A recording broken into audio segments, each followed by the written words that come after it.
One just like walk away. But she like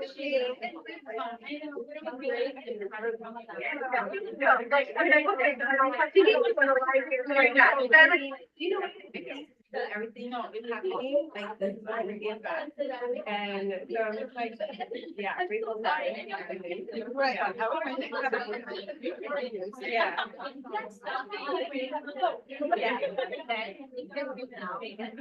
Yeah, mine's next week. I'm like, I'm doing all the things next week. Yeah. Yeah.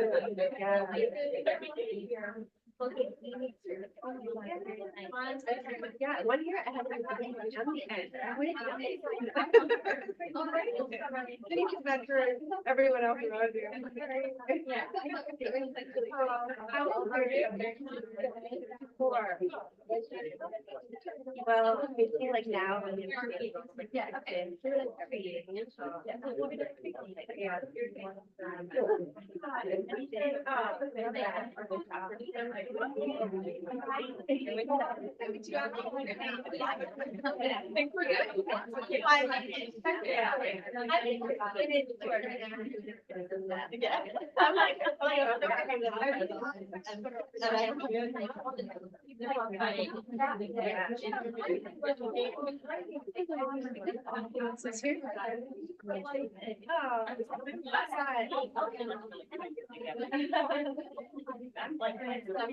Okay. It's working. Yeah, I don't talk to people in like a year since I don't know, like sometimes it's like communication everything really posted.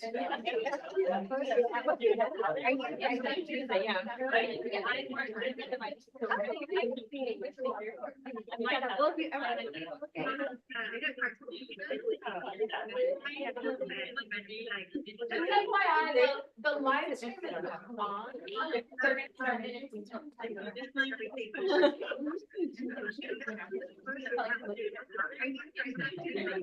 Sorry about that.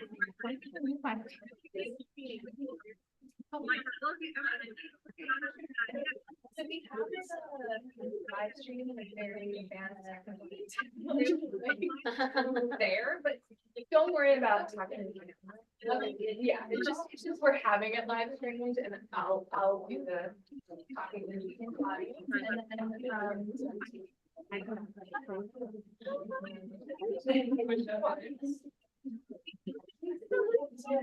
just like right.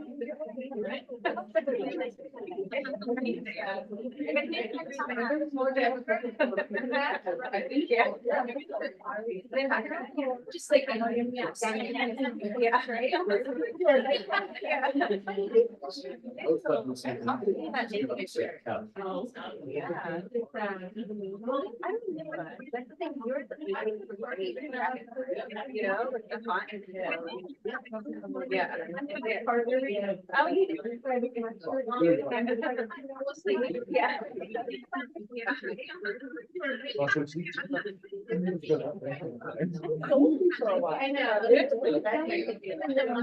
But I've seen. Yeah, I know. Oh, that was you. And there's right over there while we're waiting. Would you like much more?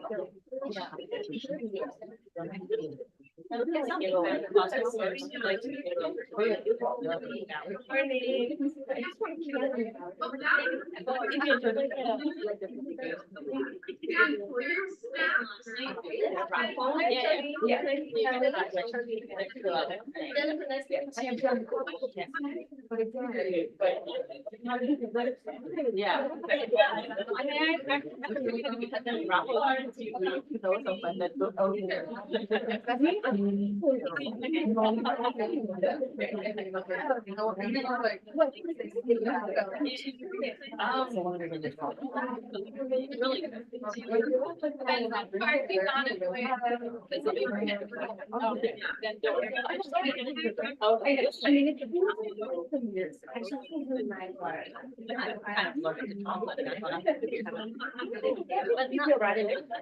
don't like it.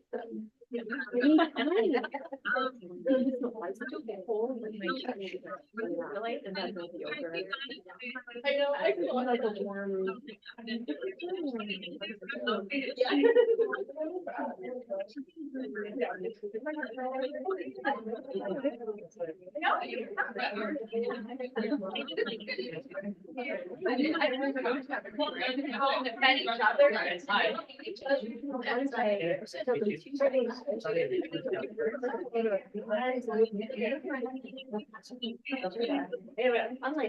Yes, yes, yes. Hello. Can I do a picture of the panel? Yeah. Okay. And then we'll start.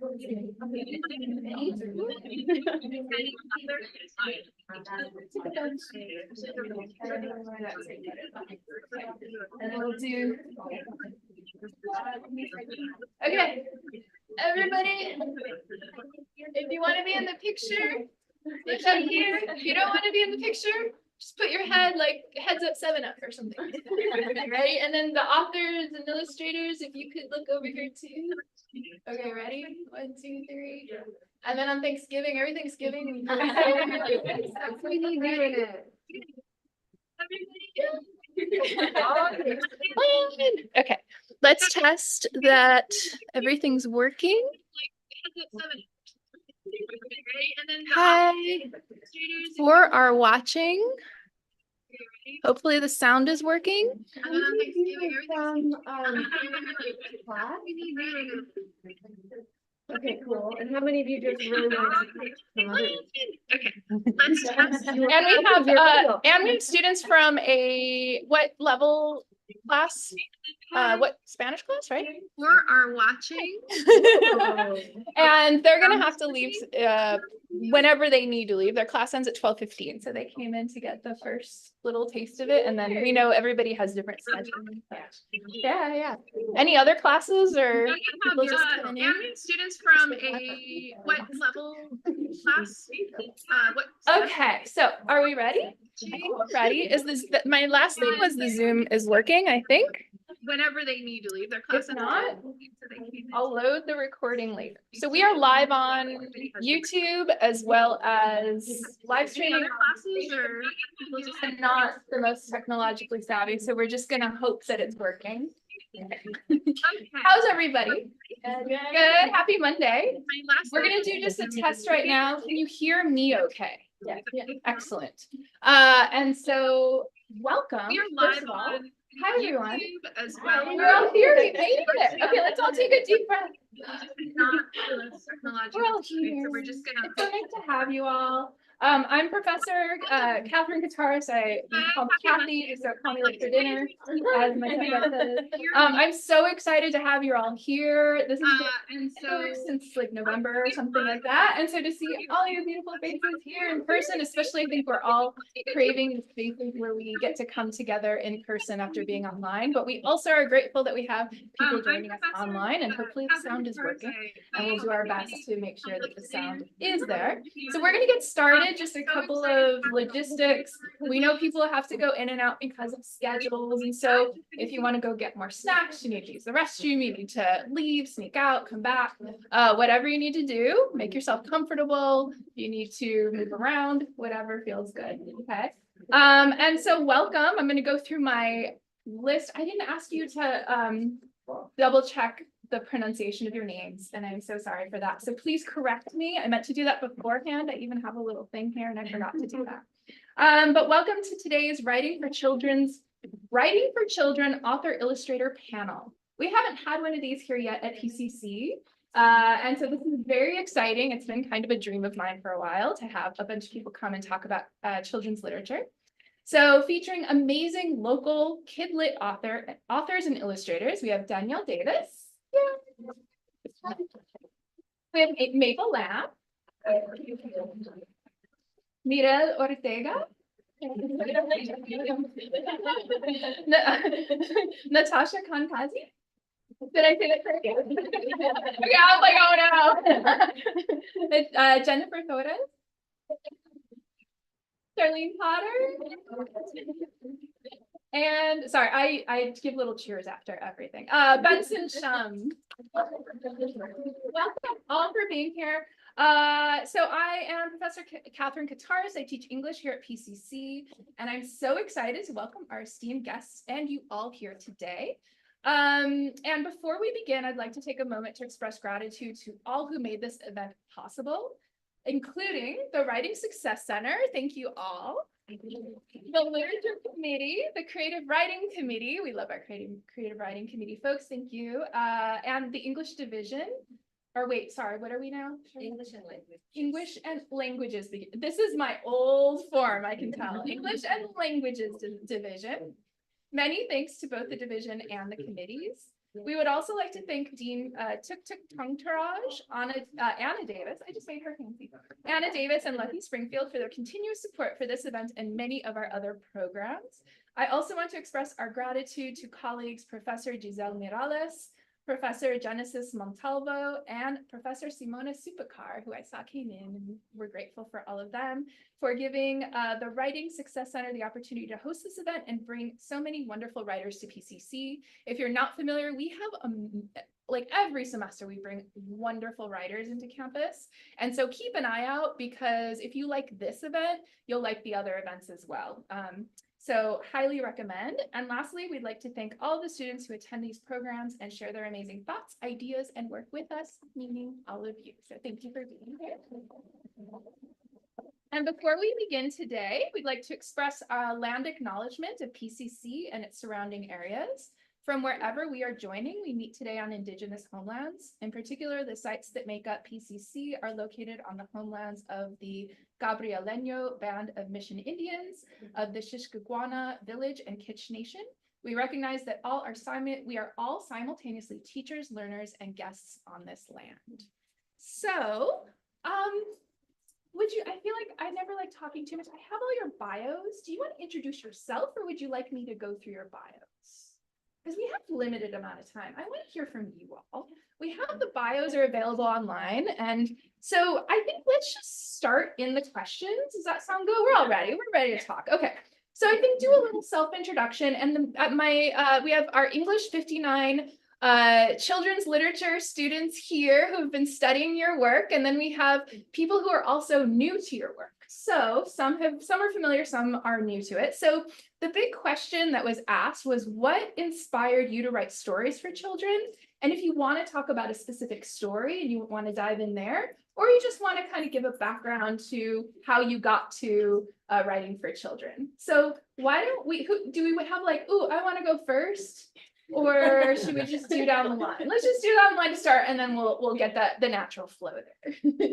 So Danielle, you want to go? I do. Okay, go for it. Thank you, Kathy. Thank you a million for having us. And I just wanted to tell y'all that I have taken classes at PCC. I also taught English composition at PCC. This was like a million years ago.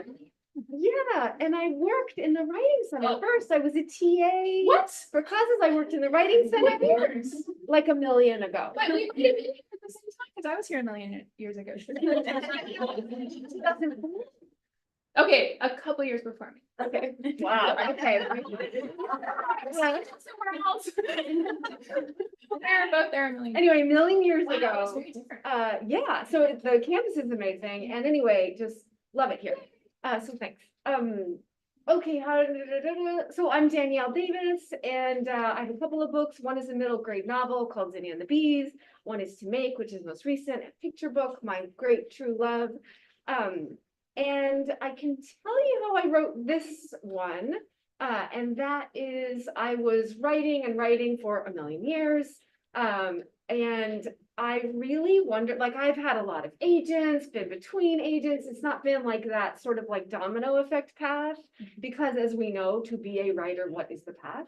And so I was going through like, do I keep writing? Do I keep doing this? Like, should I just give up? Like, will anyone ever experience these things. And so I sort of wrote it for myself first as a manual and as an encouragement. The theme is keep making. And then obviously that then translates to anyone who reads it, which is the best part, particularly children, and all of you, but to say, you know, keep making, you have something unique to share with the world. And I think that is true. I meant to ask you all before we started, if there's I know you can't read your books because of certain contract stuff, but if there's a page you would like to feature, as you talk about your story, maybe we could, do a show and tell. So what are we looking at here? Keep making, keep waiting. Show that there too. Awesome, thank you. Going right after Danielle. Hi, everyone. My name is Maple. Let's see. How did I get into the children's book? What is your, like, what inspired you to write stories for children, or this story in To be particular? honest, I think a lot of people go, oh, I want to like help the children.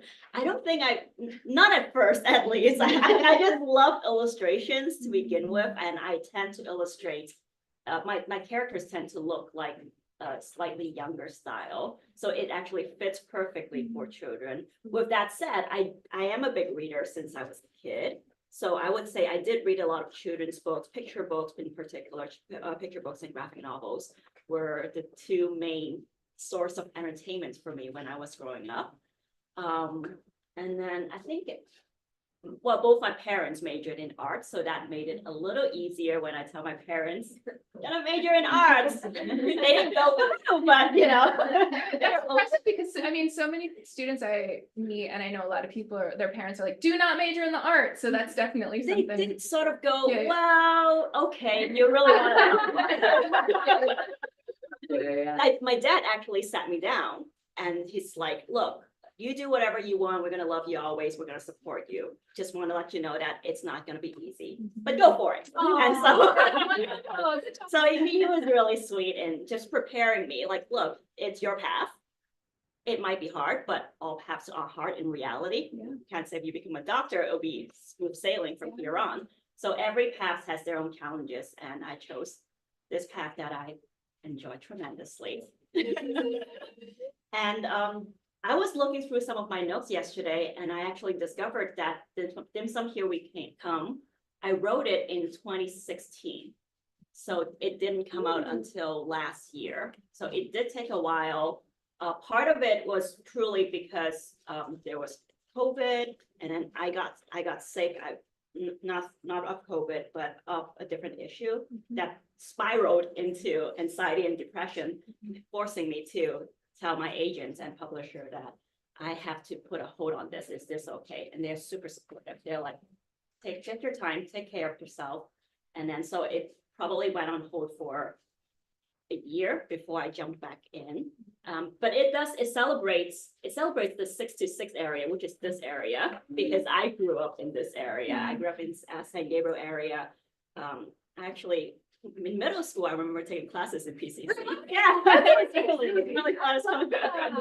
And can you show us your favorite? You have a favorite Yeah. page or a favorite spread? All of them, but It's so beautiful. It's true too. It is so this area.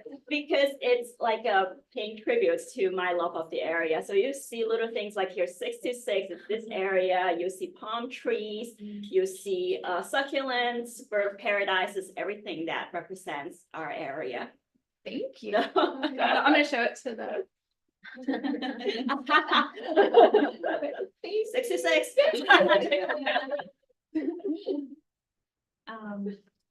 Yeah, we're just going down the line.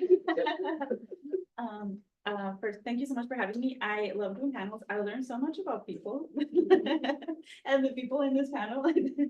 So I'm very excited about that. I'm Mariela Ortega. I'm originally from Mexico. I'm from the state of Veracruz. I moved to the US in 2015 to do a master's degree in Academy of Art University, which is in San Francisco. Kids really like knowing that because when they've read magic, they're like, oh, that's why there's a Golden Gate Bridge. And I'm like, it was wholly new information. We were talking when we read it in class last year. You were like, yeah, and I'm a writer and illustrator. I have 2 books that I've written, Magic and River and Mariposas. And I illustrate a lot of other books. I've been very fortunate to illustrate very different types of books. Like I do covers for middle grade and chapter books and other picture books. So I really like the variety of it. So I'm really happy about that. And I think similarly to you, I just started reading really young. And there's never like, I never questioned doing, like, it was just like, but yeah, when I was thinking of doing books when I was a kid, I was thinking of doing children's books because those were the books that I was reading. So I think I also really like the marriage of like the visual and the story.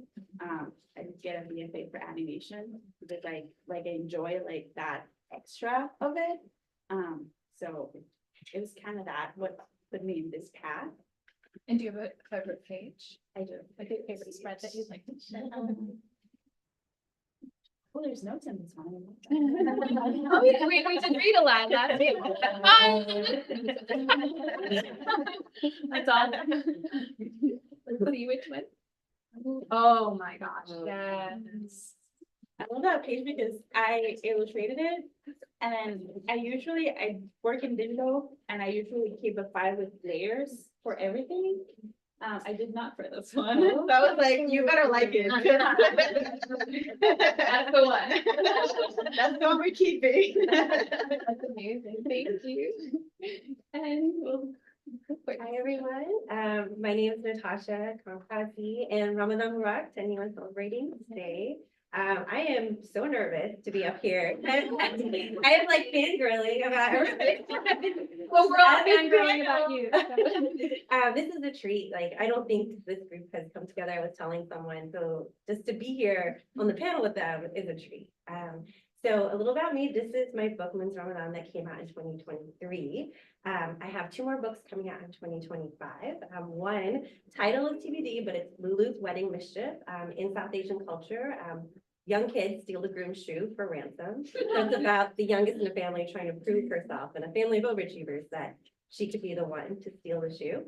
And then my 3rd book is called Bella and Lily, and it's about when I came to America at the age of 5, I didn't know English words, so I had to make my first friends through the language of kindness and the language of play, and it's about 2 very different kids like becoming friends. So I'm super excited about those, and a little about me. I was definitely, like many people on this panel, like someone who loved art and writing as a kid. But then when I told my parents I wanted to do it, they were like, we didn't come to this country for you to be an artist, an illustrator, or a writer. So I squashed the dream deep down. And then you have, I think in the late 2015 or something, I had my husband's friend, my partner's friend, came to Los Angeles for a writers conference. And she was the type of person I thought she'd be writing children's books. Like she had a PhD in kindness and she had a horse. And I'm just like, these are all things that I don't have. But I told her, I'm like, it's always been on my bucket list to write a picture book. It's just something I always wanted to do. And she said, yeah, a lot of new moms want to write picture books. And I felt so much shame that I like put that out into the universe. But at the same time, like that seed was planted.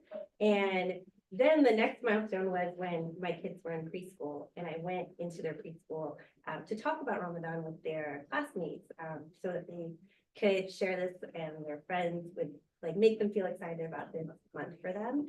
And my son afterwards came up to me and was like, I wish there was a better book. I wish there was a book that showed like the things that make us happy and bring us joy. And so that's when I started drafting it. And as I was drafting it, I started taking classes and workshops and got my confidence that I could write and illustrate. Yeah, and I just went from there. And you learned how to illustrate as well. I did. Okay, yeah. we'll have to ask you Yeah. more about that. Can you show us your favorite Yeah. spread? My head says it's the last spread where you see the whole world, but my heart says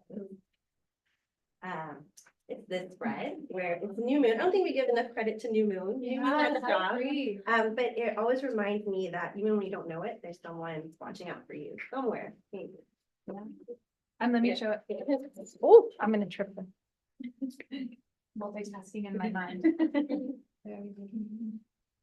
I do love the new moon. We had just had the new moon last week. That's Yeah. I follow the moon phases, but. Thank you. I am Jennifer Clinton, and I live really close. I am in Sierra Madre. I am an author. I've written mainly middle grade, but a couple of picture books, including Love Out Loud. I came to writing through journalism. I was a reporter for local news for a long time before I became an author. And I think as a shy person, I saw stories as a way to connect with other people and build community. And that's what first drew me to writing at all. And especially journalism. I really appreciated having that passport and sort of sitting down with someone and hearing what they had to say. But I think that those that still drives my work in fiction and children's literature now. I grew up in the San Gabriel Valley, but lived for a long time up in Stockton, where Dolores Huerta grew up and spent a lot of her organizing years. And when I lived there, she was still very much a part of the community and active in local causes. And as someone who is shy, I've always sort of been in awe and intrigued by people who seem to have like a gift for speaking out and using their words to organize and motivate people. So it was really inspiring for me to learn that it wasn't like, it was something she cultivated and built and wasn't necessarily like natural to her. So she has this really interesting quote in an interview where she was like, I was scared to death until I did it. And I like, that really resonated with me. And so I started learning more about how she came to organizing. And what I thought and still do was so inspiring about her is that she could have had a very comfortable life. She didn't need to go down this path. So what was it about how she grew up that made her stand up and say this isn't right? And it was her childhood experiences. She was a part of a family that was very involved in their community through all the things that make community happen, like service groups or like neighborhood committees and the Girl Scouts. And so that kind of planted the seeds of her advocacy. And I wanted to write a story about where that kind of courage come from. So that's been a theme through all of my work. It's just kind of unexpected, hidden kinds of courage. So the illustrator of this one is Sara Palacios. And I think I'm going to share a page turn because I think it really shows, especially like in picture books, how the words and the pictures tell a story together, which I think is so magical. So when I wrote this, I wasn't expecting the time leap.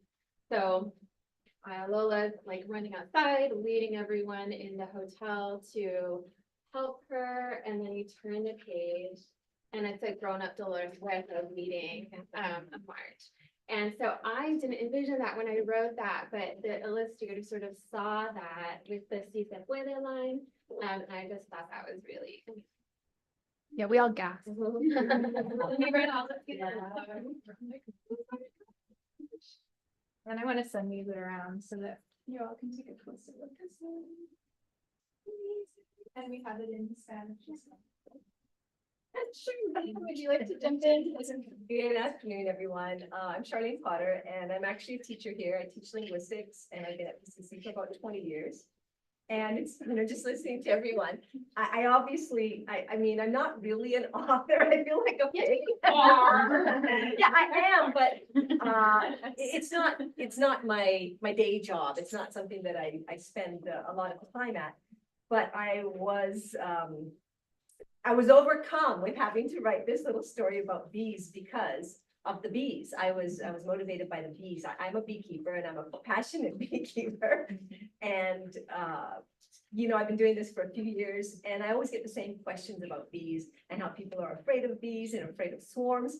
And in my mind, I just always thought about, how could I reach people about swarms? Swarms are not dangerous. And then one morning I just woke up. It was the first day of summer vacation. And I just grabbed my computer and I just started writing and I just didn't stop until I had a draft. So I was just, and then also looking at all your wonderful illustrations, I realized that my little book is really lacking in illustration. For a children's book, there should be a lot more. Well, so we'll talk about how yours is actually early weird, reader. right? It's an early reader, and we have picture books and early readers. Okay, so yeah, yes. it's not really a picture book. Yeah, So I don't really have a spread to show, but I can show you a little picture that I like. Well, Yeah, I'm gonna hand basically- the copies around it. Yeah, I was inspired by the bees, and I think the bees are one of our most important pollinators. And I'm passionate about beekeeping, and so that's where the book came from. And kids are, where everything should start. And so it's about education, teaching them not to be afraid. I think that actually they're not afraid of bees until they learn to be afraid of bees, right? Whether they've been stung or not. So yeah, I translated my book with one of my colleagues here, Professor Emmanuel Beni. I translated it into French first because I'm from Canada and, I taught French for many, many years. And there's a Spanish one in the works right now. And I have two of my Spanish colleagues here at PCC who are, it's been translated, but apparently there's lots of spelling and grammar mistakes. Yeah. And so they're working on that. And and then in terms of the picture, it's really a small one, but it resonates with me because it's a swarm at night, way up high in a tree. And you have to read the story to know. I'm gonna hand copies around, so. Yeah, everyone but will you have get to a know chance about those poor little bees who are in that swarm and how vulnerable they are. But yeah, thanks. Amazing, thank you. And then Benson, jump in, and then I'll. Yes, well, nice to meet another Canadian. I'm actually from Canada as well. Vancouver. I'm from Alberta, very close. Right, that's province And we Alberta. are- Oh. Yeah. My name is Benson Shum. I'm a picture book author and illustrator. How I got into picture books was, sort of work as an animator at the Walt Disney Animation Studios in Burbank. And they had a children's book program where they put artists to kind of create their own stories. And I did that back in 2012. And, they have the list of directors and also Hyperion, which is the publishing branch of their company, create this program together, and they would go and select the stories. And luckily mine was selected. And so from there, I kind of created a book with Hyperion as a contractor. After the book came out, I have no idea how the publishing world works. I kind of made it in isolation with them. Then after that, I went to SCBWI, where I met a lot of people here and learned about the picture book, like how that all works. So SCBWI, if you're not sure, it's a Society of Children's Books Writers and Illustrators, and their main headquarters are in Los Angeles, but they also, correct, yes. And they also do, they have two big conferences in LA and New York. Yeah, and so that's kind of where learned a lot about like the agenting and what areas, all that kind of stuff. And since then I've published 11 books, and this one just came out in January. It made both my kid and I tear up a little. Like, oh. Well, for my books, they tend to, I didn't even know this, I was doing this, but they kind of lean towards a social emotional learning kind of category. And so that's kind of more of my theme of like kindness, empathy. I tend to write stories that kind of give voices to the people that don't have a voice. And I usually write it from their perspective. So that's the theme of overall my books in general. And I can show you some of my spreads in this book. So this is from a Hydra book. So it's very simple. I kind of like to give a lot of space for my text and for the illustrations to kind of, because this one's talking about a moment to breathe. And I didn't want to fill up the whole page. I'd rather have the reader, whether you're an adult or a kid, to kind of fill in the spaces yourself, kind of thing. But one thing I really enjoyed on this book was also creating on the cover, we made a poster as well. So that was really fun. So whenever you look at picture books, sometimes when you open the cover, the case is different than the actual cover. So that was a little fun thing we did. We didn't, did anybody, did you? You knew. I didn't get to show the spread, but I will show the cover and hand things around. Okay, so the next question to think about as I do the multitasking is, and these are amazing questions that came from our students, by the way. How might these books you've written affected you if they were read to you at a young age? And or I'm gonna give you kind of an idea. We can jump in sort of more conversational and down the line. How do you think writing for children differs from writing for adults? Or when you mentioned SEL, big concepts, my question too is like, how do you decide how to get to the essence of what it is you're trying to say through story, right? Like there is that question about how you have these big concepts for really smart young humans who are trying to process the world. What is there a process that you go through? Where do you jump in? Does anyone want to jump in with that one first? Benson, you look like you- Yeah, this is a great question, because I feel like when we're writing stories, we tend to get overwhelmed with many ideas, and especially if they're a big idea or a big theme. For me, I tend to, it's hard because I always divert from it as well, but finding a specific thing for your character that mimics kind of what that overall theme is. So that way, whoever's reading it, whether you're adult or kid, you grab onto something that's relatable. I think that's the hardest part of writing books is making it relatable from a child perspective. So that's kind of how I approach that. So the specificity of experience as well. Yeah.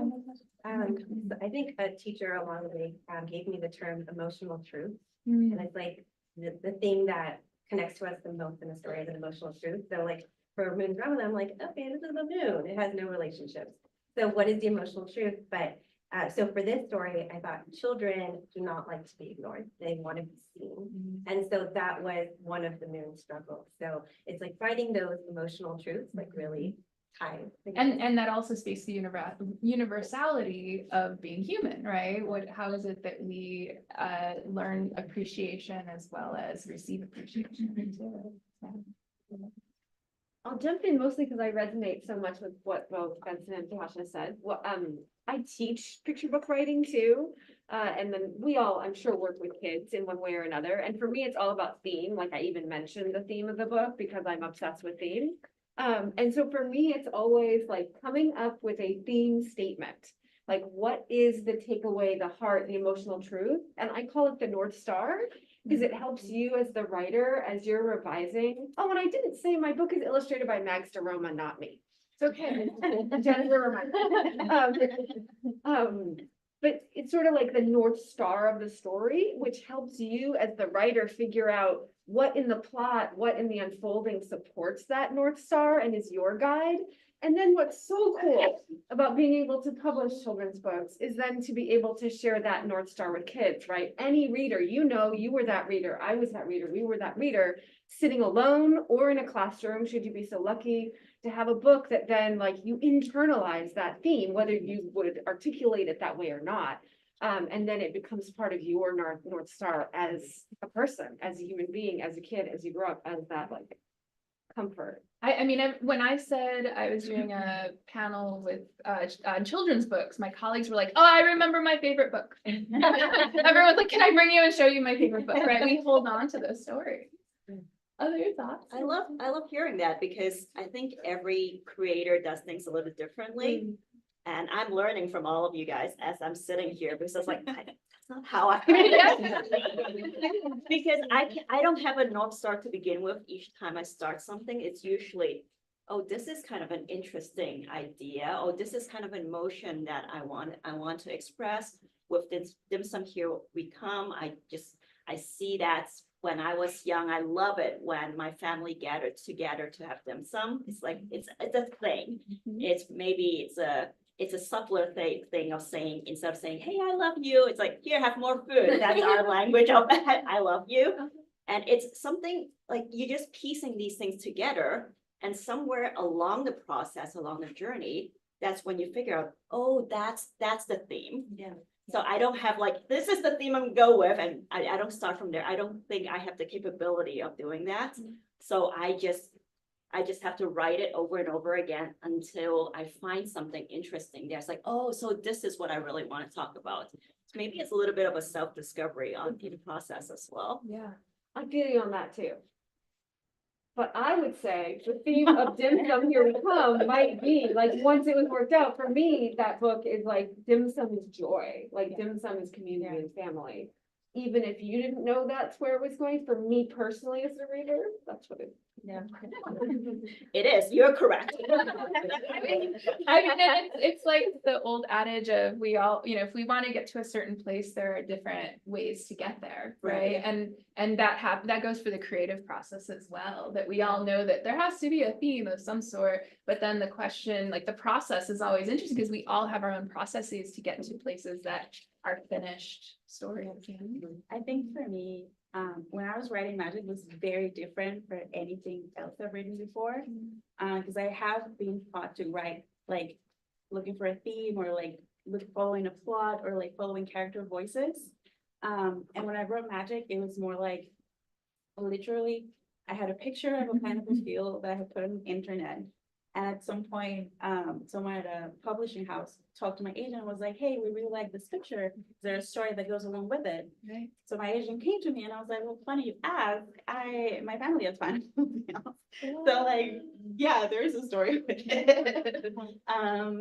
Very interesting that you asked about that. Well, so- that means that you told a story in your image that spoke to people who Yeah. wanted to know more about that story. Yeah, Right. so I was like, and I had been trying to write a story about like my family for a really long time. But I was like, how do I talk about like all of these people who are so nuanced and all of these things and all like, how do I bring all of this together in one story and it doesn't feel like reductive or like doesn't feel like I'm picking one person and that's the hero. So I was like, I literally just thought to myself, I'm just gonna like write it as if like a little kid me came to the room and told me like, tell me about your life. And I had like just a little bit of time to tell you. So I like just wrote that down. Like I just wrote it as I would tell it to like a little child. And that's kind of like what magic like basically came out almost fully formed, which was so Which is magical. magic. So magical. Yeah. Interesting. Yeah, and it was really just me remembering my home and just thinking of all like the things that I've thought, like, there's like the line I have about like the pineapple fields being like a sea of golden pineapples. And I remember like honestly seeing it and thinking that at some point. So I just like kind of pulled from like my memories of everything and just like put it in one coherent little story. Yeah, so I was very shocked. I really, really liked it and I was like, it's not what I usually have been sending my agent that I wanted to write. So I was like, hey. Yeah, I mean, and make this. I think there's two things there that I remember. I mean, I've used partly from SCBWI because I do recommend the local workshops if you want to work write for kids. SCBWI is a great starting point as well as a good way to get connected. But in one of those workshops, they had us do a map of our childhood home, whether or not you were a writer or an illustrator or not. You just take a giant sheet of paper and you just start drawing whatever place you want to write, whether it's your childhood home. I actually did my parents' restaurant because that was like where I spent most of my time and I was drawing everything. That's where the stories came. It looked like scribbles, like it did not look like a restaurant. But I had stories come up, and then for my first book, I was writing a letter to myself when I was 17, which is also similar. Yeah. Like if you're looking for exercises to do to find that story, you brought up two things that came to my mind. Yeah, that are really good definitely. starting Just points. like trying to think of like if no one was looking, if no one was telling you what to do, what would you do? Yeah, that's beautiful. Yeah. Anyone else? We're still on the questions ish of either writing for children versus adults, or writing for yourself, or what you find. How do you get to the core of story there? I don't know if Natasha or if you have anything to add. Sure. The North Star idea does resonate with me, but I also agree that you don't always like start there. Or I don't always start there. I will have to send the attributions for this later, but I was in a journalism conference once about writing. And it was about writing a nut graph. And if you're familiar with like newspaper journalism, the nut graph is like not the first sentence that kind of hooks you. It's the like a few paragraphs down that explains, encapsulates like what is the bigger picture here, puts the story in context. And so the presenter had shared these 4 questions to kind of get you there. And there were things like, what's happening in the story? And that's easy enough, right? And then it was like, why is this story being told? Like, why are we spending time doing this? There are a million stories you could tell.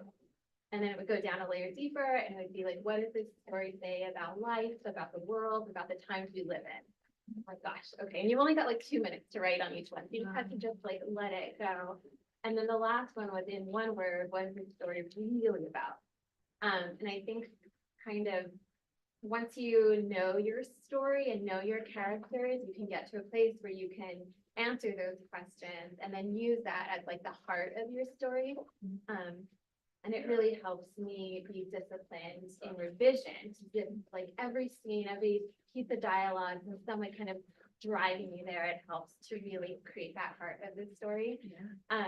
Just because I'm looking at it. So this is my next middle grade that will be out in June. It's so fun. I love it, and it's really close to my heart because a lot of it is inspired by my family. But one piece that isn't is it centers on a hunt for meteorites.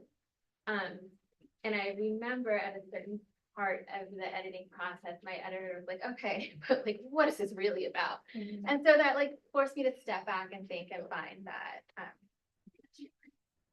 And you found it? Yes, yes. Like, what did you find? We have to read it in order to find out what it was Yeah, about. about like hidden treasure and about like what you're searching for when you're looking for treasure. Amazing. I had a comment about writing for children versus adults. So this last year I was super lucky. I got to see Kwame Alexander speak at our local library. And first of all, like when I speak to kids in the library, I have puppets, I have props. He just walked in, like talked, and it was beautiful. But he wrote an incredible book, and I'm gonna botch the title, but I think it was American Flavored Story, or yeah, I think that was the title of the book. And he really emphasized that even though this topic is a big topic for little people, he wanted to end the book with hope. And I think that is the difference between writing for adults and children, is there's always that layer of hope at the end, no matter what you're talking about. Yeah. Anything else to jump in? I don't want to go off to a new topic unless everybody else does.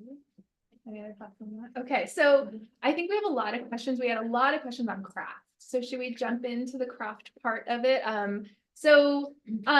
We have both authors and illustrators on the panel, and so I think it's very similar, but we'll start with the writing and also kind of tie in the illustrations. So when thinking about a story, one, how do you deal with like self-criticism or writer's block in that way? The question I loved was, how long does it take you to feel happy or proud of your work to push a story forward?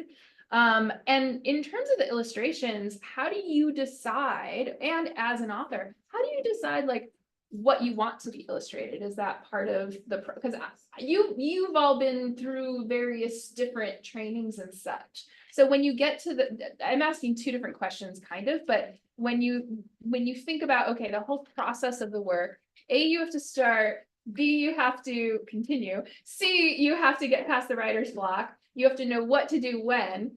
How does that process work for you? I think is what the big question is. And if any of that goes along with that big question of your process, if you could speak to that, or if anything jumps out that you'd like to share. If there's anyone who's like, ooh, me, that was a lot of questions. I don't know where to start. So I have to write in like a very linear way. And so I am an extensive outliner, even for picture books. And I'm the kind of person who can't write a second sentence until I've written a first sentence. So I'm always so impressed by people who like have a scene in their head and they don't know where it's gonna go, but they know that's the scene and they'll deal with it later. Like I can't imagine. I'm just saying I have no idea. That's amazing. So lots of outlining and working through, and that can kind of slow you down because sometimes you really don't know and you have to write through it to figure out. So that's a challenge for me. Dealing with writer's block or just frustration. I'm a big advocate for putting that thing aside and like making something different. So I like to stuff, and I feel like just doing something else creative with your hands, your mind helps me so much get into like a better writing. I just because I want to ask with that, do all of you have other modalities that you work? Because I just was thinking, I'm like, oh, I was in such a block yesterday, and all of a sudden I found myself in the kitchen and I had to bake cookies. And then there was like, okay, now I have cookies and I know what I need to continue to do, right? Do you have other like tasks or hobbies or interests that anyone, it's just fun to always hear. Anyone else like, yeah, I do stuff. This is funny, we were talking beforehand about how I don't have hobbies. But you're both. I know, isn't it weird? I think for me, it's movement. Movement. So for me, Yeah. it's like swimming or walking, and that is how my brain works. And I think it's the same as getting in the shower Yeah. or baking cookies or whatever it is Switching for up you. the For brain. me, it's like a big body movement, whole body's gotta be moving, and then my mind just like cannot stop. Yeah. I play competitive badminton That's right. What? You play competitive badminton? 3 times a week just to get myself. Also, I help with the local community cats, so every day at a certain hour, I just walk out and play with 10 cats.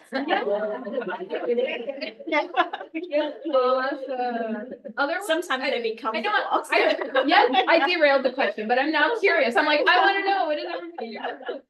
For me, like walking really helps. Like I do my best thinking when I'm walking, and it's really crazy, but I'm doing it too. Yeah. And I read somewhere that that's why they have so many like labyrinths in like monasteries and stuff.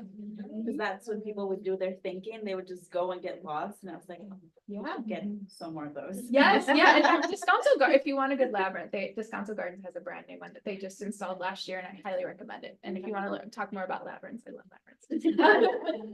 It's very cool. And anyone else? And then we'll go back to the actual question. Any other things that you do that helps you? Pretty similar to what everyone's saying. Yeah. Usually kind of going for a walk. Yeah. I feel like when I'm stuck on an idea, it would not leave my head, and I feel like I need to solve this, and it really frustrates me.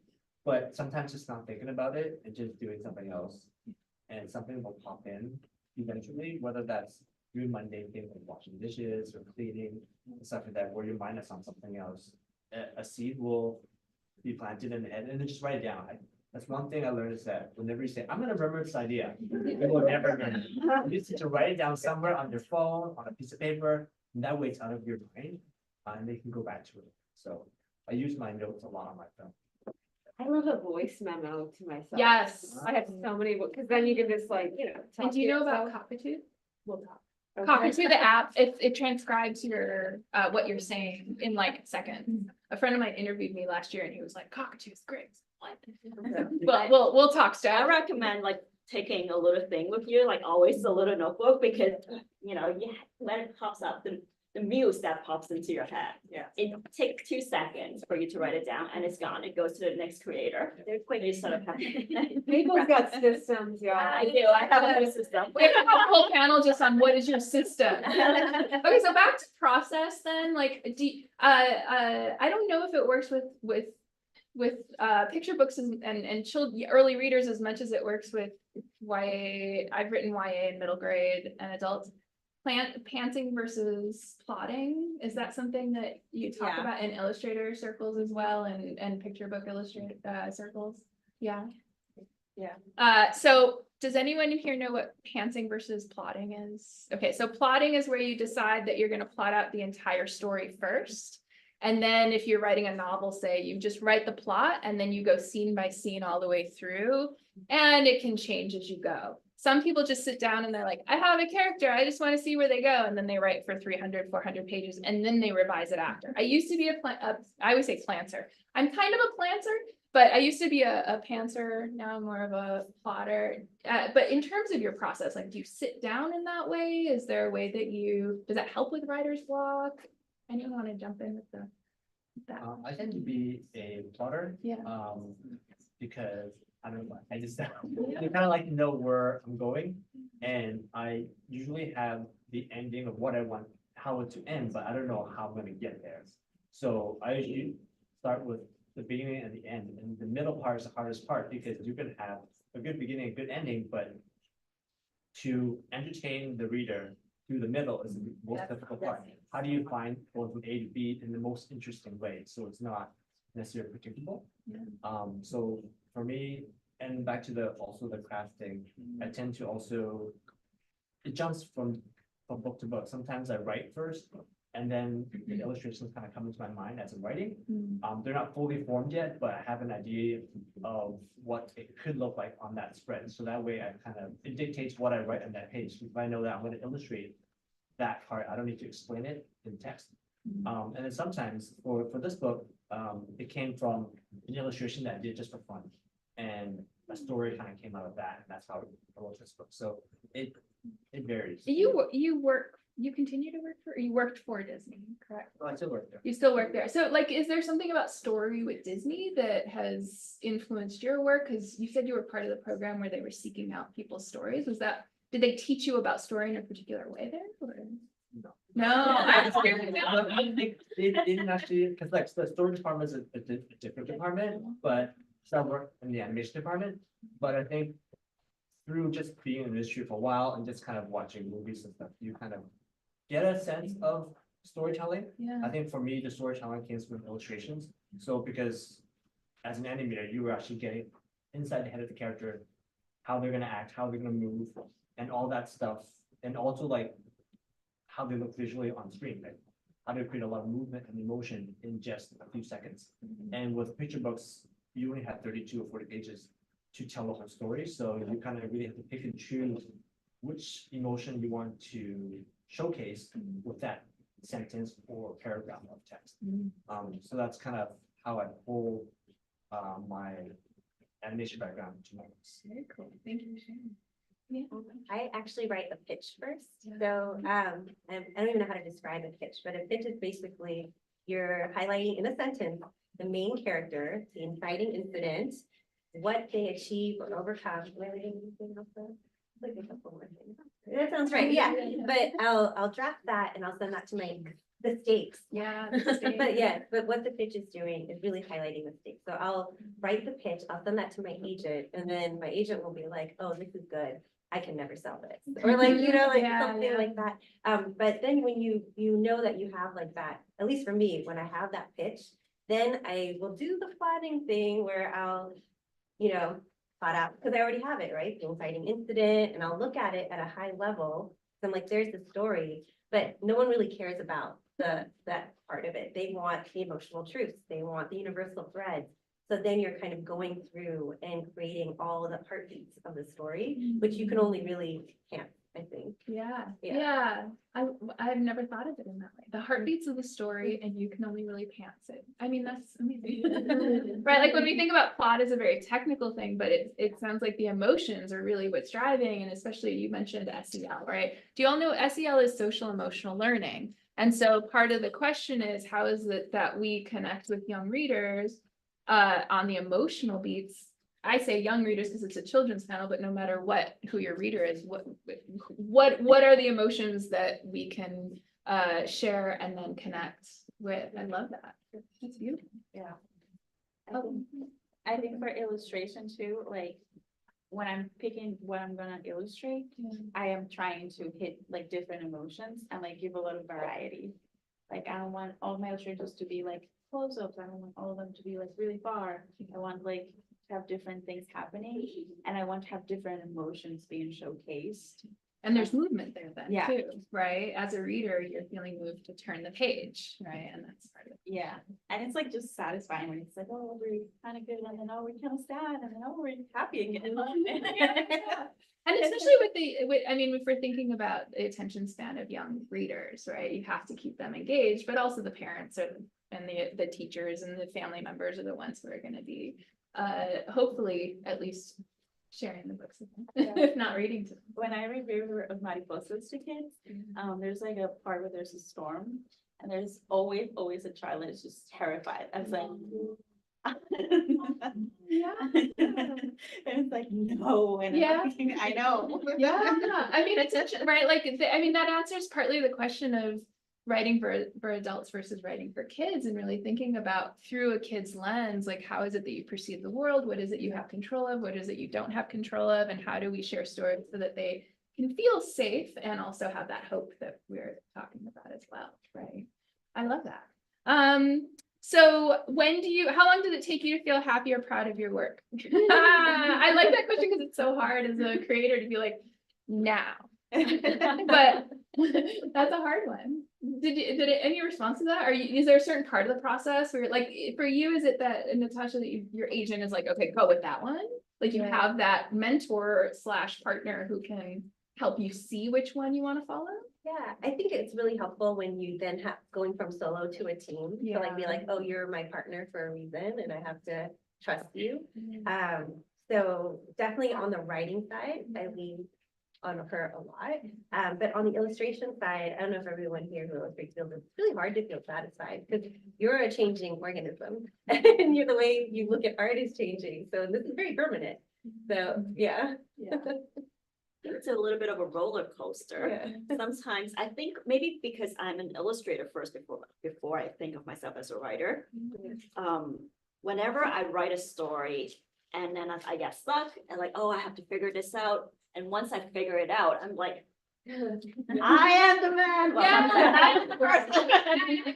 And then you wake up the next morning like, Yeah, right. Like why? And then you're like, why do we do this to ourselves? But then you, it's a little kid. And you're like, this is why I do it to ourselves, right? The creative process is not easy, is what I think we can all agree upon. It's the journey. Yeah, sure. I think I was satisfied with it when I first finished it. Yeah. But that was a real shock because then there were multiple versions. And in terms of the illustrations, doing the translation, I wasn't satisfied with some of the illustrations in the original. Yeah. And so I had to find different illustrations, better illustrations. And can you talk about you are self-publishing and how has that been? Like, how did you choose to, because I've been also learning a lot about self-publishing and it's. I don't know anything about self. Oh, but you chose to do it and you're having fun with it, right? Well, where are you, because you're sharing it with local B groups, you're associated with the Yeah. association. My best friend is a publisher. He has a publishing company. Amazing. And so that was kind of, I don't know, it was just organic. Yeah. And everything went through him and he helped me a great deal. And you've been in connection with Beekeeper. You have the club here. Yeah. And then do you go out and read your book with kids and stuff? Yeah, I'm the vice president of Los Angeles County Beekeepers Association. Yeah, it's the oldest beekeeping club in the country. We celebrate 150 years this year. And so we have education portfolios because we always go out to schools and different groups, promoting education about bees. And so my books are part of the portfolio. That's wonderful. And so it gets out there. Yeah. Well, and I mean, I know we have part of what you have in yours, because I read and loved it, was that it is an emotional journey too, right? It's from the perspective of the bee, but the bee it has a lot of changes coming through their year of their life. And it also teaches about the value of bees. So it's really like that same kind of, how do we share what is a complicated world with kids who can really kind of resonate with it? And so when we're talking about, did you write for kids, do you write for adults? I think I was writing for both at the same time, because I don't expect a child to be able to understand, a lot of what's going on in the book. And so my hopes are that, a parent or someone will always read it with them. Yeah. Absolutely. And learn something as well, because people really don't know a lot about bees. No, we So- really need, I mean, I'm a gardener as well, so Yeah. I was messaging you, which bee do I have? Is it a good bee? I don't know. May I speak to self-doubt? Yeah, So, absolutely, go for I it. just want you to know it's normal to feel self-doubt, to be filled with it, to think what you're doing is trash and Yep. terrible. I will say, I think it might be age. Yeah. Like, that I'm now like, I'm proud of what I'm doing. But I think it's age and it's practice. If you have an impulse to create something, you have something to say, period. And I think if you try and believe that every day, no, I do have something to say. I do, because I spent a whole lifetime going, you got nothing to say, so just.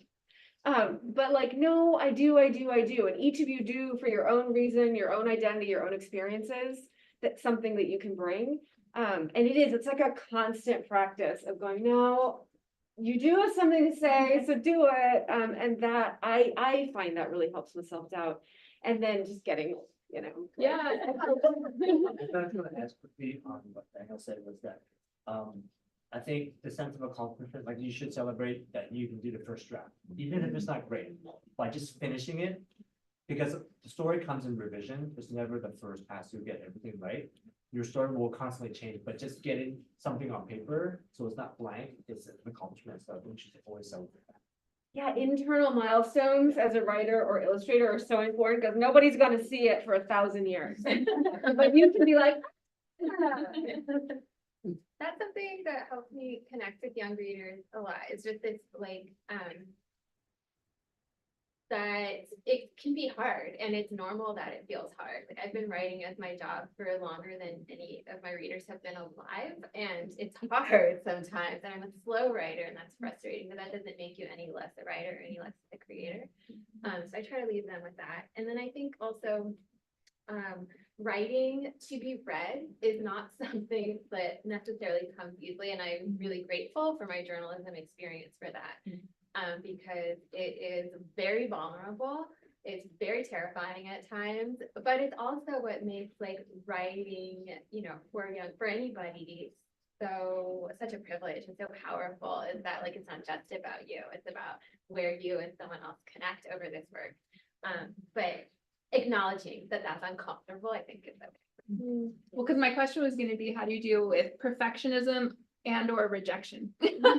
Right? I mean, when you're a writer, illustrator, any kind of creative, and you put your work out there, rejection happens, I think right? it's okay to take that personally, like it's personal, you made that thing, and I've been told, no, this is not ready, or no, never, you know, like that happens. And still to this day, I'll be like reading my first novel aloud to kids, and I'll find myself changing words because I'm like still editing, like, you know. Yeah.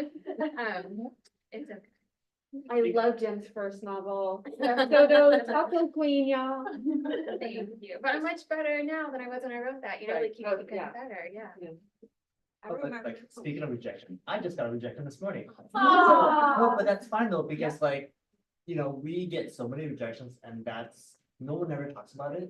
So it's like something that we need to just share with each other and normalize it, because even if you're a New York Times bestseller, you're still gonna get rejections, because not every editor or whoever reads it, it's gonna have the same taste as you, right? Your first book may do well, your second book may not do well or sell, and that is fine, because every story is different. So how I deal with this is just move on to the next, not the next story, but like, maybe the story is not right for them. It might be right for somebody else.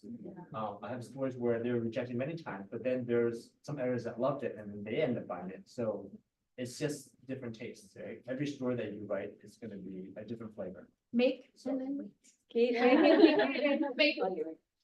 I remembered when I first entered the industry, one of my mentors at SCBWI told me that if you don't get get 1,000 rejections per year, if you don't get that, you're not working hard enough. Like, oh my God. But obviously I don't think that that's realistic in reality, because I can't churn out things that fast. But the story really is, it's really an exercise of rejection in this industry. It's just part of it. You just have to, you know, move forward with it. And sometimes, like Benson said, maybe it's not the story. It probably the editor, this particular editor didn't feel it.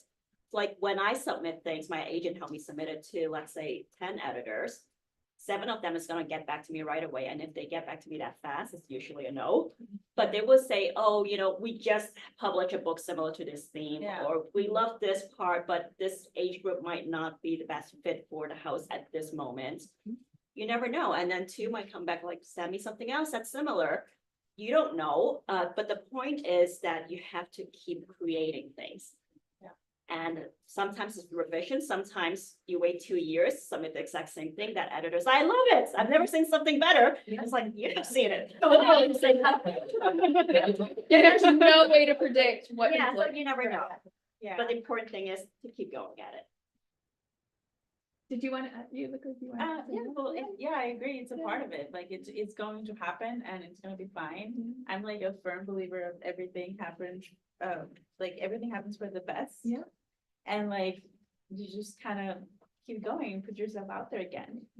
That was going to be my last official question, like formal question is, a lot of people were asking in terms of advice or advice to new authors, illustrators, who to trust, where to start. I think this is always kind of a challenging question because as published writers, illustrators, we're basing it off of our experience from however many years ago, right? And the environment, the market, the publishing process is always going to be very different. And yet this advice often remains the same. So maybe even what was it, something that a piece of advice that somebody gave to you that still resonates, if you want to think of it that way, or what would you say to your younger self if you were giving advice to young creators? I do have one that I heard from, I think it was a panel at CTN, of one of the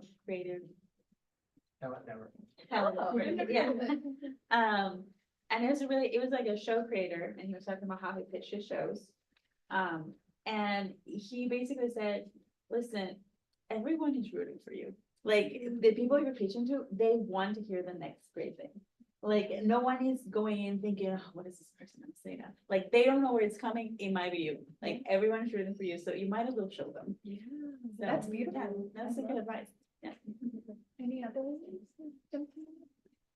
I can go next. I think I actually used to work in the fashion industry before that. I would say Kidlit community, so much better. Like,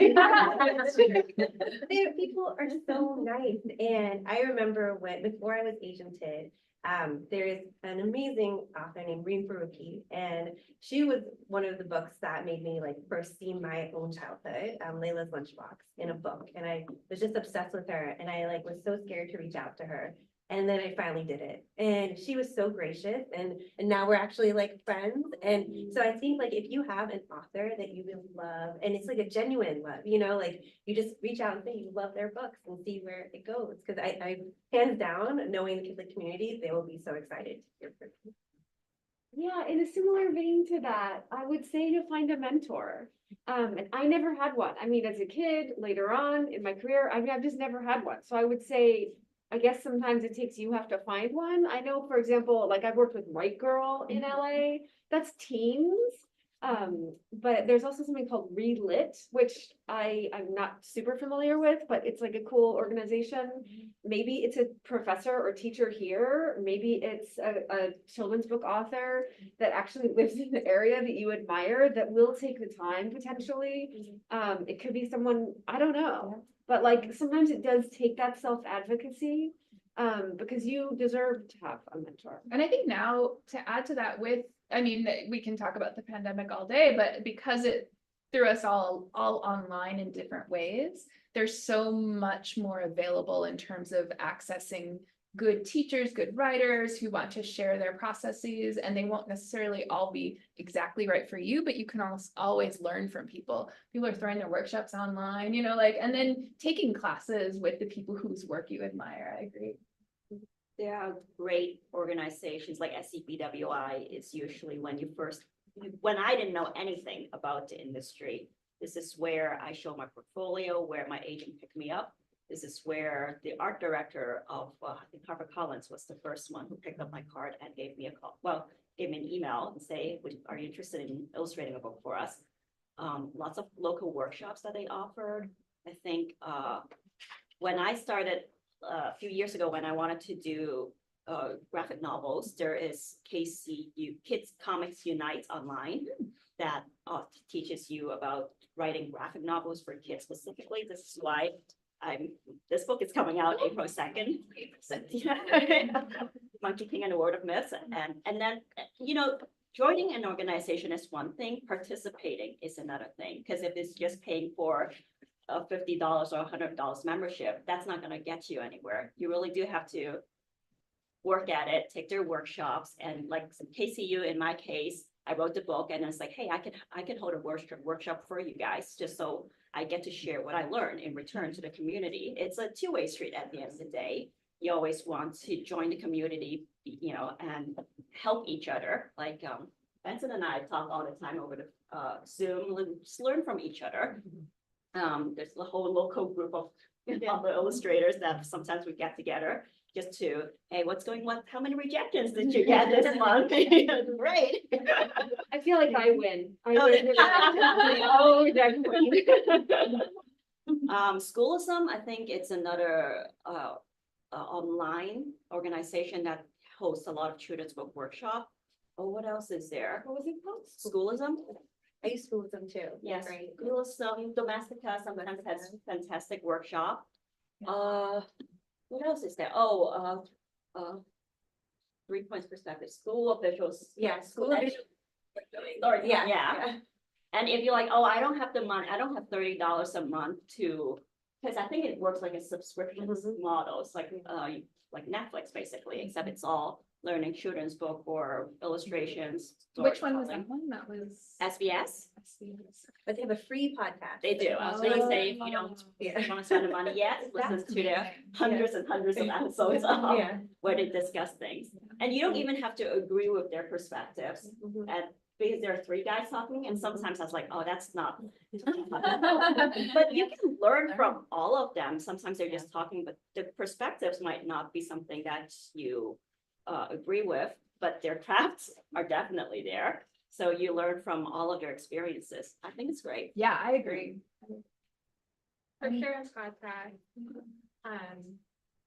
reading the way it sounds like you did in this class, like piles and piles of pictures or whatever your category is, and reading like a writer or an illustrator. So like really picking apart why that word and that sentence there, or why, did she illustrate close up there and like farther out here? That helped me so much. As I was learning for it, and it still does. I mentor through a group called Las Musas, and it's a mentorship for lesbian and Latinx writers for children. And so those groups are out there too, and like that is a free resource and a great way to build community. Yeah. Oh, we need diverse books. There's an Yes, organization. Anything else? Any other advice or? Paid more, I think you're getting paid ones, because I know budgets are different, but Highlights Foundation has a lot of great courses. They're mostly online, but you can go all the way to Eastern Pennsylvania if you'd like to. And also 12 by 12 is a community of people who are new to writing, and then also veteran writers, and they've always been incredibly helpful. And they challenge you to write 12 drafts in a year, so that's why it's called 12 by 12. There's also, there's a website called Tara Lazar. She has a great blog that she features a lot of different authors and literature. She can talk about craft and things, right? Whatever it is for that topic. I think that's a good resource. There's another school called Storytelling Academy. That's pretty affordable. It's not too expensive. Online kind of talk about the basis of picture books. I kind of also wanted to, what you were saying about the rejection side of things. I think it's important to acknowledge how you feel about it, as long as you don't get stuck in that spot, because it is hard. We are put an advice I got a long time ago, whether that's in animation, because animation gets so many critiques. You're constantly being critiqued on your work. They say, do not take it personally. But I think now that I get older, I'm like, you have to acknowledge that what you put in there is your heart, is your work. It is being critiqued. It may not be what they want, but you still put yourself in it. So I think it's important to acknowledge that feeling, how you feel about it, but then pick that up and move forward with that. So I just wanted to say that for sure. What's the other one? Oh, one, I think you talked about the community. It's so amazing. Because in animation, everyone's very collaborative, very generous. I found when I went to a kid community, the same thing. Everybody's willing to, everyone's so supportive of one another because we know how hard it is out there. And if you can, surround yourself with people that want to help you and support you, because there's a lot of people that would probably say the story is not great and all that kind of stuff. Because I also want to talk about critiquing, because critiquing it could either push you down or uplift you. Yeah. And it's very easy. It could just be one sentence or one word that could crash your story down.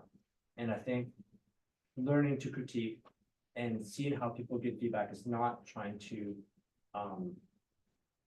put your idea forward. You're trying to help the person lift their idea to make it better. Because I found that from experiences where people would try to throw their idea in there, but completely change your story. And as a young writer, not young as an age, but Yeah. but Or the beginning writer. beginning writer, that we want to take feedback, right? They say, oh yeah, I'll take every feedback, but I think that could be a slippery slope because not all ideas are great. They're probably come from a good place, but you want to make sure that you're keeping true to what your story is and take what works with you and translate it to how you want to tell that story. And I think with that, the idea of a workshop, and that's where our creative writing classes especially are really helpful for that. But the idea that you get into a workshop or a partnership or a mentorship with people who understand what is it you're trying to do. If maybe you have your favorite books that you were trying to emulate. We were just talking about this today. Like if we took an FM radio and just dialed it all the way across, we'd all be like, stop, play that song. No, stop, no, I don't like that song, right? And it's partly finding the people who like the same sound as you, right? Who kind of, you dance the same, if you want to think about that in writing terms, right? It's that feeling of like, oh, okay,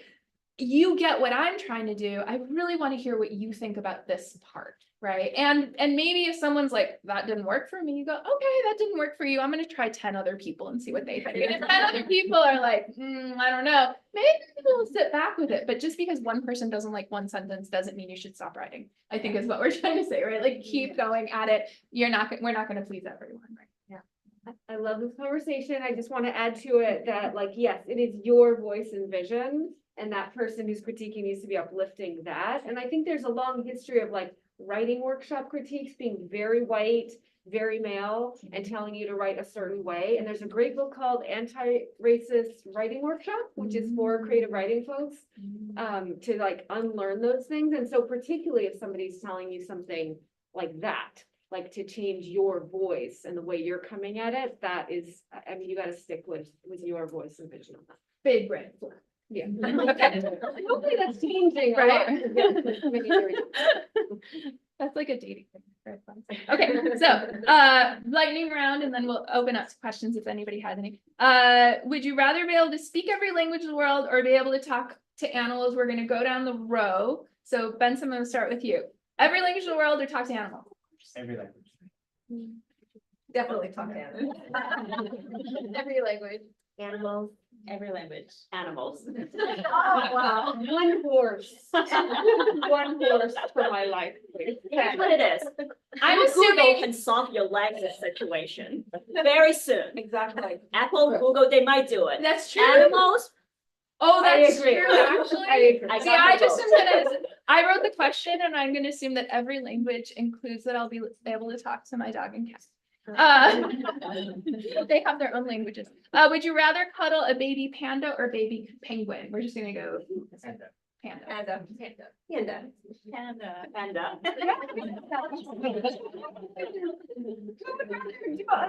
I didn't write this one. We want the penguin. Anyone want the penguin? Yeah. Okay. Okay, love it. Favorite day of the week? Friday. Monday. Thursday. Saturday. Friday, Thursday. Monday. Thursday afternoons. Very specific. Drafting on paper or computer? Computer or phone. Both paper first. Paper. Oh, you have to show your thing there. Is that that's not how you draft though, right? No, This is a printout of yeah, this is kind of like a. Oh my God, I forgot the name of it. dummy? A dummy. That's so cute. Paper, Paper. Paper first. paper first. Okay. Cake or pie? Benson pie. That's so fast. Let's just keep on fine. Okay, sorry, but It's okay. This is big information. We need to get it right. Cake or pie? Okay, cake. Cake. Cake. Hi. Okay. I used to be cake and more pie recently, especially happy post pie day or belated pie day. Okay, well, let's open up to questions. That was our lightning round. There was one that Sour Patch Kids or Fresh Circus Peanuts. We could just do a show of hands. Sour Patch Kids, Peanuts. Yeah, I was like, that's a no-brainer. I'm not even gonna ask that one. Questions that you all have for the past, we have about 5 minutes or so, yeah. I have two questions, and the first one's for Natasha. First of all, your outfit makes me so happy. But then also, everyone else on the panel has a main character that's like similar to themselves or something in that realm. But how did you decide to make your main character the food instead of like a kid learning about Ramadan or something like that? Yeah, mostly because my kids are obsessed with Santa Claus.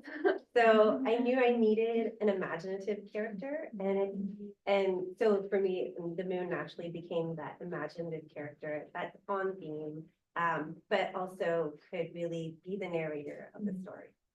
And I liked how you got a glimpse of so many different countries in the world and like how the moon is able to look down on all of them. It was so like endearing. Well, thank you. That was definitely a lot of research. So like, I don't know anyone in Indonesia and I was like, how do I make a friend in Indonesia?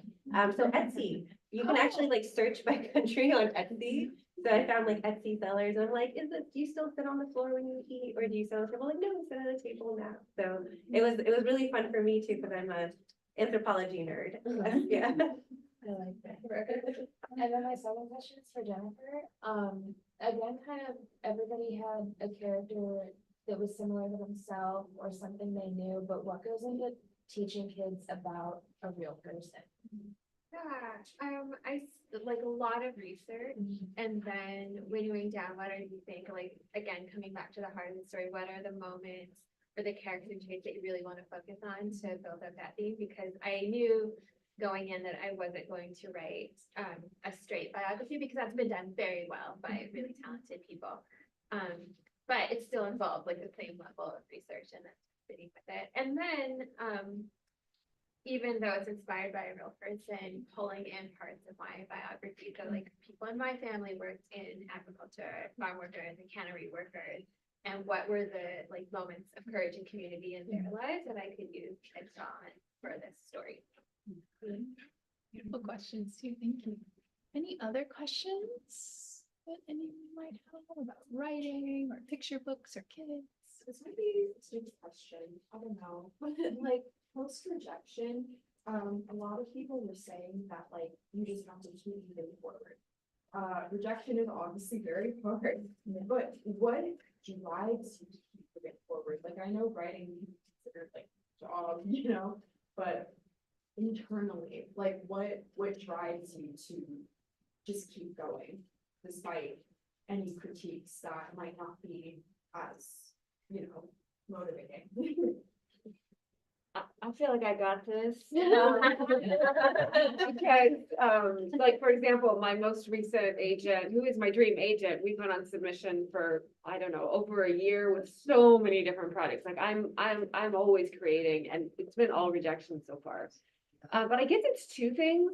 And one is the creative drive. Like you have that, if you have that, you have that and you can feed it in some of the ways we've talked about. But if you have that impulse, you can't stop. Like it's like a disease. Like you cannot, it's just part of you, you know? And then anyway, disease is not great. No, but I have diseases too, but you know, it is part of your identity. It's an impulse. And the other thing is, I don't know if other folks have this, but for me, like reading was a savior in many ways, as it is for some folks. And so for me, the idea is always with any project I want to offer kids, validation, comfort, and hope. And that is a drive. It's both. It's like my internal drive for me and my mind and how it works. And then it's also like thinking about a kid on the other end, like, yeah, okay, let's keep going. Yes, Jane. What is your dream? Each of you, what is your dream? Ooh. Like creative dream, Like your yeah. art and your life. Ooh, that's What a is good question. Any particular dreams, any broad dreams, any horizon dreams, any next step dreams? Do you want to talk about your next work and then what's coming up next with this project or another? I can try to answer Yeah, try that and answer. question. You all looked kind of stumped, so I was trying to give you a like. You're like, So a teacher, or I forget where I saw it, but they said this is more of a marketing thing than a dream thing. But they said like to drive your creative voice, come up with a few words that no matter if you're doing books or a YouTube channel or what, because there's so many ways to create art, right? This is just one of them. And I might not be doing this one for the rest of my life. But come up with a few words that really embody your personal mission. And like, so it's really hard, by the way. I think on the first 2 months, I wrote down uplifting. That was like the first thing. And then months later, I wrote down brave. And so it's just like, I think it's like really finding, they always say, find your why, find your mission. But I think that is my mission, is like helping kids have empathy for each other. I think sometimes it's really easy to be pessimistic about the world. But when I think about, okay, what can I leave behind? I can leave behind more empathetic kids and they can do a better job. Maybe we do. Yeah. Can I Yeah, amazing. actually circle back to the previous question, because I actually do have something to add to that. I don't think I've ever thought about this career as just a job. So rejection is part of this long path. Like if that's what you're gonna run into in your career. Because if it's a job, if it's rejected, that's it. You put a stop right there. But a career is a little different. And you do, as much as I love doing what I do, it is fun. It can be hard, but it's fun. It is also a business. So you can't just say, oh, I got a rejection. I'm just gonna put an end to this business. That's not how this works. I've previous to doing this full time, I was a designer and art director at a firm for 7 years. And we had tons of rejections all the time. That's how a business works, because you can't expect, even in life, you can't expect for everything you put out there. People are gonna say, we love it, we're gonna buy it, we're gonna put money in this, we're gonna invest in it. Chances are you have to work really hard for each thing you pitch. And for every 50 things you pitch, that one thing would get sold. Otherwise, every time you walk into the mall, you buy everything and everyone will be happy and you'll be broke. That's not how it works. Chances are, you know, you walk in, oh, this is a pretty nice jacket, but I'm not gonna buy it right now. That doesn't mean it's a horrible jacket. Probably means that you don't have the budget for the moment, or you might want to think about it. That's human nature. It's not exactly, you know, something that doesn't mean that the jacket looks ugly and it's not worth being in the market. So you really do have to change your mentality a little when it comes to facing rejections. That's just normal. An editor might like the jacket, but I have nowhere to wear it. Yeah, no, and I think what you said too about like, if you're submitting places, it might be that they're already filled up for that season, and it's not about your work, it's about the timing of the work, and that's what a lot of people always talk about with any kind of creative.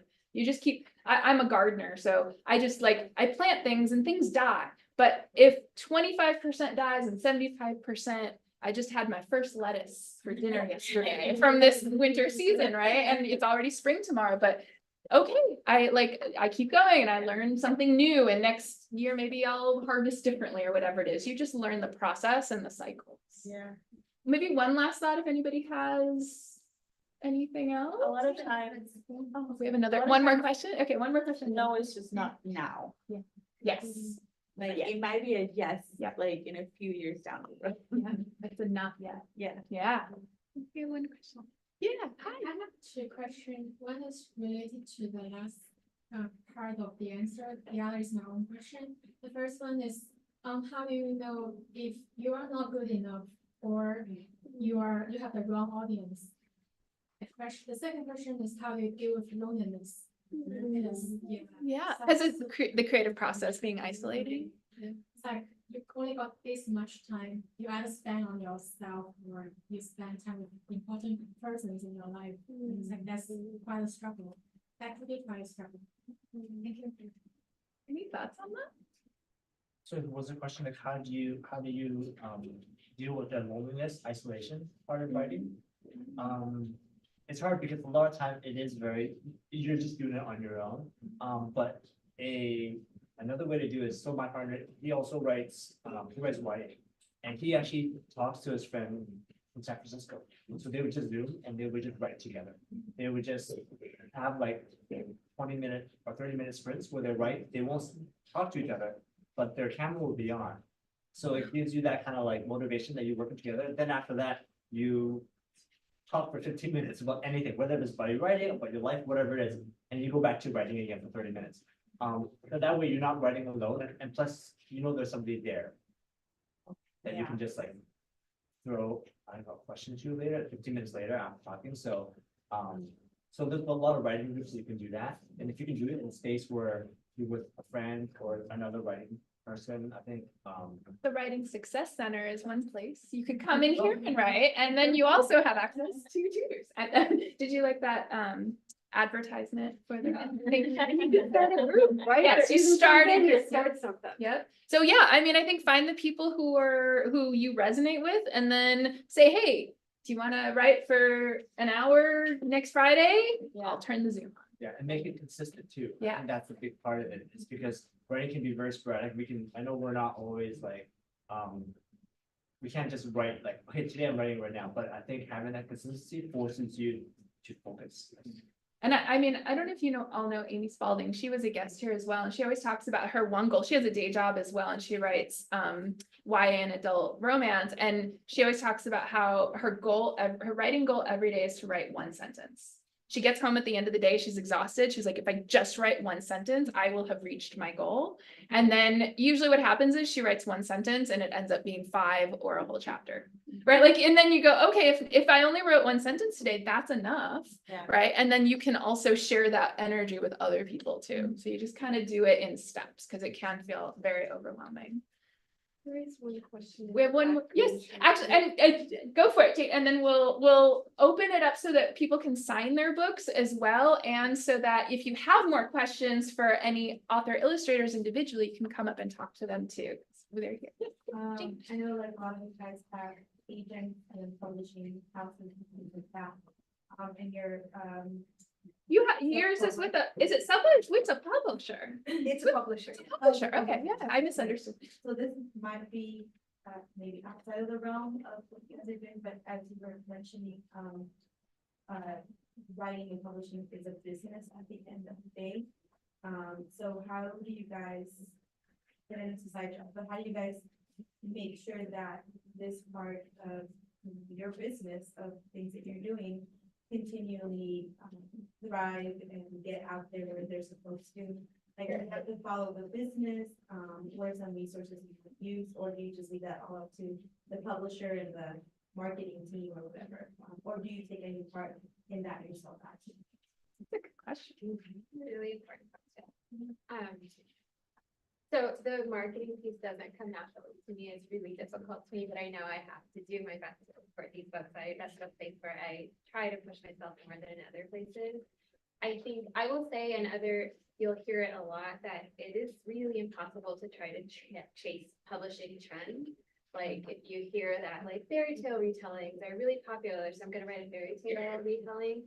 It's just, unless you really love fairy tale retellings, you're really kind of, I don't know, hindering yourself and not writing the book that you love. And again, I'm also a writer. By the time any book is done, I've spent so much time with this plot, with these characters. You have to love it. And I think that that impulse will shine through. So I would advise, write the book with your heart and then rely on other professionals to help you find its readers.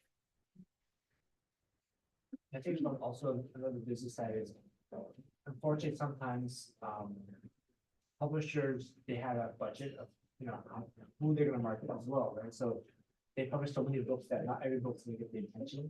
So unfortunately, some of it does fall on us to do. So we have to kind of rely on social media and all that kind of stuff, which is a business on its own. It's a lot of work to even do that. But it could be something as simple as just sharing a story on Instagram or something like that, so that, I know making a post and adding all that stuff could take a long time, and you can just share a story quickly.